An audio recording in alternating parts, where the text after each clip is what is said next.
शं वरुणः शन्नो भवत्वर्यमा शन्न इन्द्रो बृहस्पतिः शन्नो विष्णुरुक्रमः ॐ शान्ति शान्ति शान्तिः।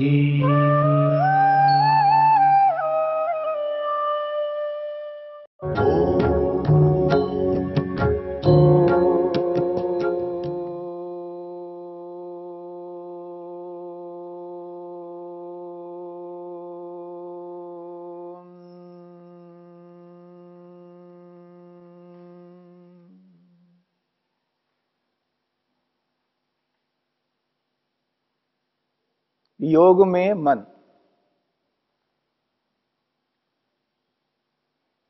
मन की 5 अवस्थाओं में अंतिम अवस्था निरुद्ध अवस्था, निरुद्ध अवस्था की चर्चा हम कर रहे हैं। एकाग्र अवस्था के बाद में निरुद्ध अवस्था, निरुद्ध अवस्था में जो समाधि लगती है उस समाधि को असंप्रज्ञात समाधि कहते हैं। एकाग्र अवस्था में जो समाधि लगती है उसे संप्रज्ञात समाधि कहा है। इसी असंप्रज्ञात समाधि को एक और नाम से भी कहा है निर्बीज समाधि, स एव निर्बीज समाधि। असंप्रज्ञात समाधि को निर्बीज समाधि कहा है तो संप्रज्ञात समाधि को सबीज समाधि कहा गया है। एक सबीज समाधि और दूसरा है निर्बीज समाधि। अब इन दोनों समाधियों को समझना है, सबीज किसे कहते हैं और निर्बीज किसे कहते हैं। पहले हम सबीज को समझने का प्रयत्न करते हैं। बीज का अर्थ एक होता है कारण, कारण को बीज कहा है। इस कारण को आश्रय शब्द से भी कहा जाता है और इस कारण को आधार शब्द से भी कहा जाता है। संप्रज्ञात समाधि को सबीज समाधि इसलिए कहा है क्योंकि यह कारण वाला समाधि है, कारण वाली समाधि, आश्रय वाली समाधि, आधार वाली समाधि। संप्रज्ञात समाधि में मन का आश्रय लिया जाता है, मन के आधार पर ही संप्रज्ञात समाधि लगती है। तो मन के कारण से यह समाधि होने के कारण से इसे सबीज समाधि कहा है, बीज युक्त समाधि। तो यहां बीज का अर्थ है कारण, आधार, आश्रय। और इस सबीज समाधि को एक और नाम से भी कहा जाता है सालंबन समाधि, आलंबन सहित समाधि। आलंबन का अर्थ भी यही है, आश्रय, आधार, सहारे वाली समाधि, जिसमें मन के सहारे से ही समाधि लगती है, मन के माध्यम से ही महतत्व, अहंकार, ज्ञानेन्द्रियां, कर्मेंद्रियां, तन्मात्राएं, पंचमाभूत, इन सबका साक्षात्कार होता है। और इन सबका जो कारण है सत्व रज तम, उनका भी इस मन के सहारे से ही साक्षात्कार होता है और स्वयं का आत्मा का भी साक्षात्कार मन के सहारे से होता है। तो सहारे वाली समाधि होने के कारण से इसको सालंबन समाधि कहा है। इसीलिए इस असंप्रज्ञात समाधि को, जिसको निर्बीज समाधि कहा है, इस समाधि को निरालंबन समाधि कहते हैं। इसमें आश्रय नहीं है, आधार नहीं है, मन का यहां सहारा नहीं है। मन के सहारे के बिना ही इस समाधि को लगाया जाता है, इसलिए इसको निरालंबन समाधि कहा है। तो जहां मन का आश्रय नहीं होता है, मन का आधार नहीं होता है, जहां मन कारण नहीं बनता है, वहां इसको निर्बीज कहा है।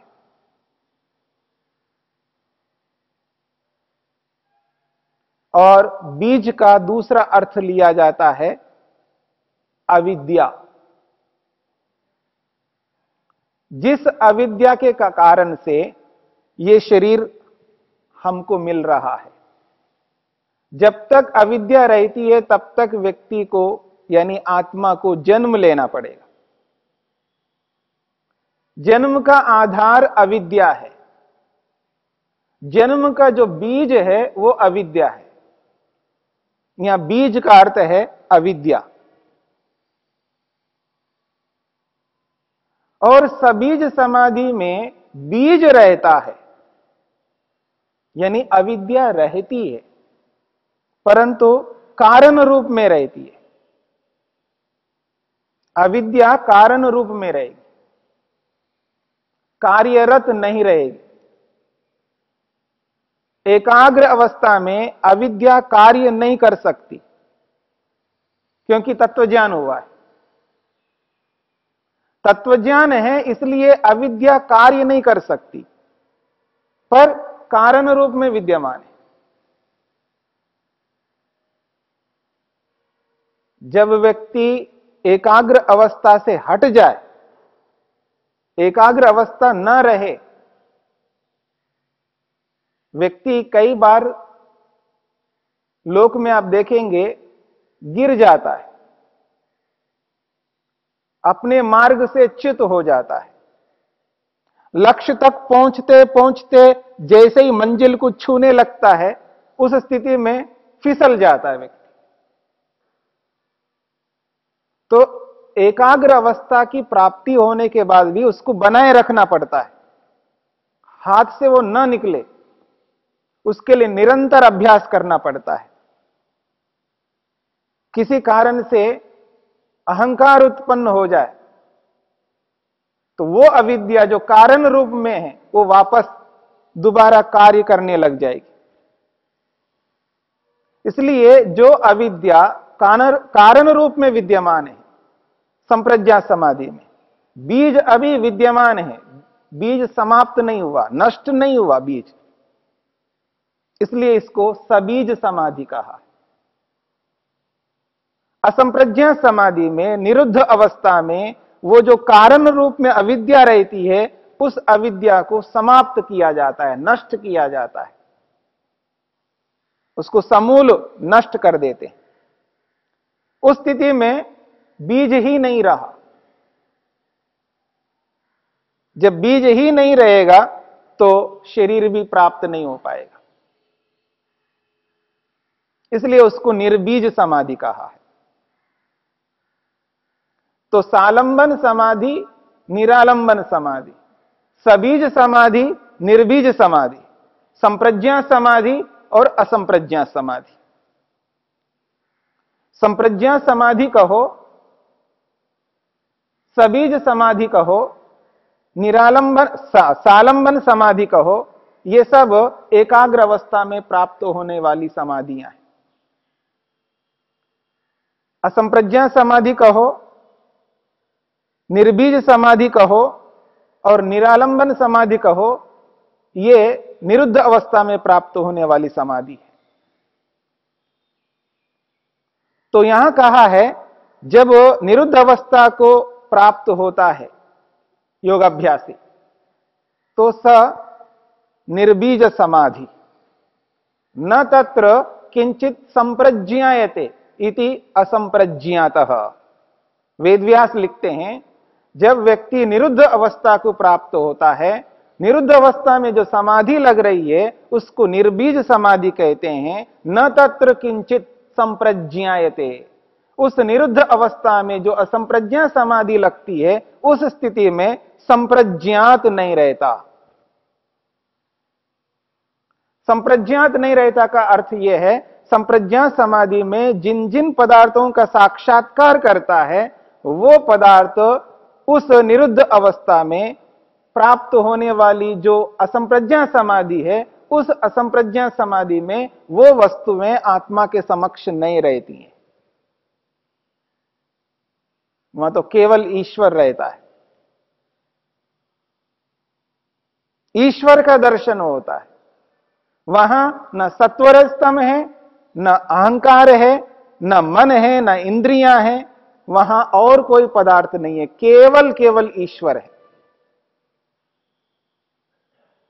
केवल ईश्वर। इसलिए कहा है न तत्र किंचित संप्रज्ञायते इति असंप्रज्ञातः। केवल वहां एक विषय है, ईश्वर। और असंप्रज्ञा समाधि में ईश्वर का ही साक्षात्कार होता है, केवल एक पदार्थ।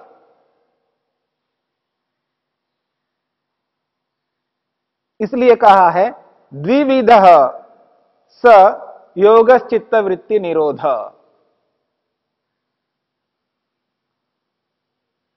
वो जो योग है वो द्विविधा, दो प्रकार का है।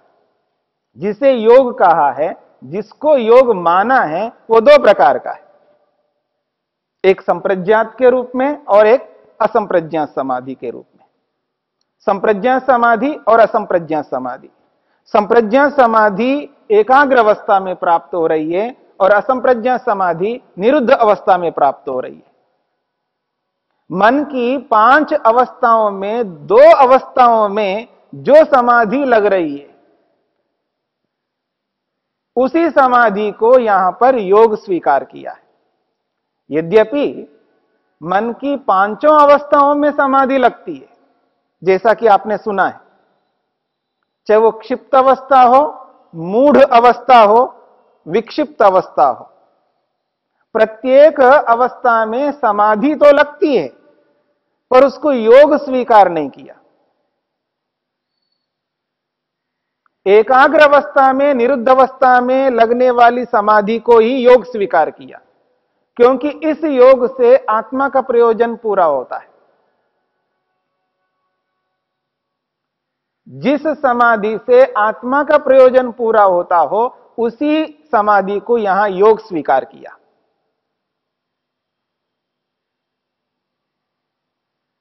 प्रयोजन क्षिप्त अवस्था में भी पूरा होता है, मूढ़ अवस्था में भी होता है, विक्षिप्त अवस्था में भी होता है, पर उन प्रयोजनों का कोई प्रयोजन नहीं है। वो निरंतर बदलते रहते हैं और उसमें आकांक्षा और बढ़ती जाती है, तृष्णा बढ़ जाती है, उसमें अतृप्ति आती है। जैसे जैसे प्रयोजन की सिद्धि होती है, वैसी वैसी उसकी तृष्णा और बढ़ती है और अधिक अशांति प्राप्ति होती है और अधिक परतंत्र महसूस करता है व्यक्ति। प्रयोजनों को पूरा करता हुआ भी व्यक्ति अतृप्त हो रहा होता है, उसमें अशांत हो रहा होता है, असंतुष्ट हो रहा होता है और भय अधिक बढ़ता जाता है उसमें। प्रयोजनों को पूरा करता हुआ व्यक्ति अशांत रहा, अतृप्त रहा, तो ऐसे प्रयोजनों को पूरा योगी नहीं करना चाहता। इसलिए उन समाधियों से भी प्रयोजनों की सिद्धि तो हो रही है, पर अशांति बढ़ती जा रही है, अतृप्ति बढ़ती जा रही है। इसलिए उन समाधियों को योग स्वीकार नहीं किया। 2 अवस्थाओं में प्राप्त होने वाली समाधियों को ही योग स्वीकार किया, क्योंकि एकाग्र अवस्था में भी तृप्ति मिलती है, संतोष मिलता है, शांति आती है, भय दूर होने लगता है, स्वयं का बोध हो रहा है, वहां पर स्वयं का ज्ञान हो गया। और निरुद्ध अवस्था में तो साक्षात ईश्वर का दर्शन हो गया और ईश्वर से मिलने वाले आनंद को पाकर आनंदित हो रहा है। ईश्वरीय आनंद को पाने के बाद अतृप्ति नहीं हो सकती है, असंतोष नहीं हो सकता। क्यों? क्योंकि उसके बाद और कोई नहीं है। एक व्यक्ति को यह कहा जाए आपको यही मिलेगा और कोई आपके सामने विकल्प नहीं है, देख लो यही है, उसी से संतुष्ट होना पड़ेगा। आज हम संतुष्ट इसलिए नहीं होते हैं क्योंकि हमारे मन में विकल्प है, इससे बेहतर है, इससे बढ़िया है, इससे उत्तम है, इससे श्रेष्ठ है। इसलिए हम अशांत रहते हैं, अतृप्त रहते हैं, असंतुष्ट रहते हैं और तृष्णाओं को और अधिक पालने लगते हैं। पर जब ईश्वर का दर्शन होता है, ईश्वर का साक्षात्कार होता है, व्यक्ति असंप्रज्ञा समाधि से युक्त है, ईश्वरीय आनंद को पा रहा है, उसके बाद मन में विकल्प ही नहीं रहता, क्योंकि और कोई चीज ही नहीं है ऐसी, ईश्वर से श्रेष्ठ और कोई वस्तु नहीं है, उसके सामने कोई विकल्प नहीं है, सारे विकल्प समाप्त हो गए। इसलिए तृष्णा नहीं रह सकती, विकल्प ही नहीं है। ऐसी स्थिति में पूर्ण तृप्त होगा, पूर्ण संतुष्ट होगा, निर्भीक होगा, भय नहीं रहता है।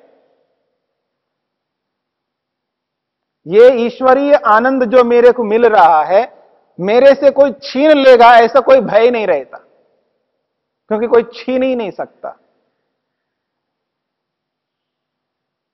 कोई ऐसा कार्य ही नहीं कर सकता जिससे उसको ये परेशानी हो कि मैं किसी के अधीन होकर के, किसी के नीचे रह करके ऐसा हो जाऊंगा, मैं परतंत्र हो जाऊंगा। परतंत्रता ही नहीं रहती वहां पर, पूर्ण स्वतंत्रता है। तो सद्विविध, वो जो योग है दो प्रकार का है, संप्रज्ञात योग और असंप्रज्ञात योग।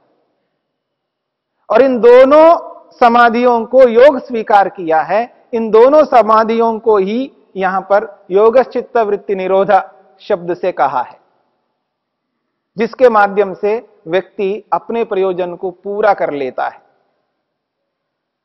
तो मन की 5 अवस्थाओं में से जो 2 अवस्थाएं हैं, एकाग्र और निरुद्ध, इन दोनों अवस्थाओं को पाने के लिए सारा का सारा योग है।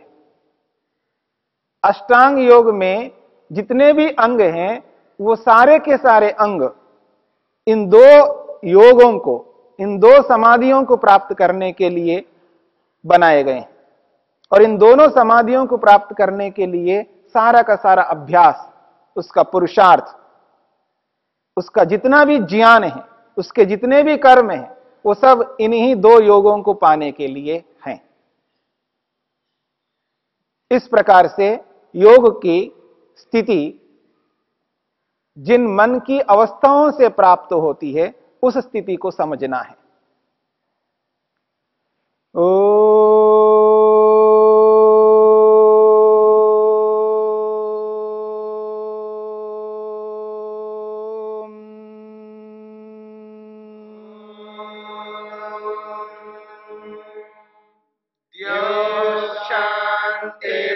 शांतिरंतरिक्षं शांतिर्पृथिवी शांतिरापः शांतिरोषधयः शांतिः वनस्पतयः शांतिर्विश्वे देवाः शांतिर्ब्रह्म शांति सर्वं शांति शांतिरेव शांति क्षमा शांतिरेधि।